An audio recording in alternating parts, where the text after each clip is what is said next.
விவேக சிந்தாமணி. இந்நூல் எந்த காலத்திற்கு உரியது, யாரால் பாடப்பட்டது என்பது தொடர்பான தகவல்கள் கிடைக்கவில்லை. நாயக்கர் காலத்திற்குரிய சிற்றிலக்கியம் என்றும் கூறுவர்.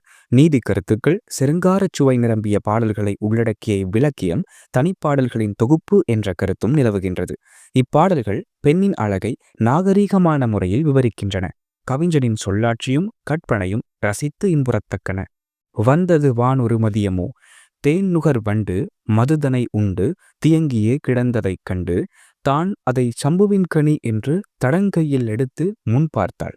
வானுறு மதியம் வந்தது என்று எண்ணி மலர்கரம் குவியுமென்று அஞ்சி போனது வண்டோ பறந்ததோ பழந்தான் புதுமையோ இது என புகன்றாள்.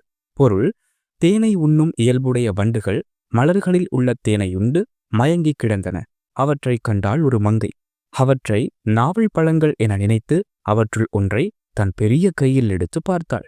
அப்போது அந்த வண்டு அவளது முக அழகால் வானத்தில் உலாவும் சந்திரன் வந்தது என எண்ணி அவளது கையான தாமரை மலர் குவிந்துவிடும் என அஞ்சி பறந்து போய்விட்டது.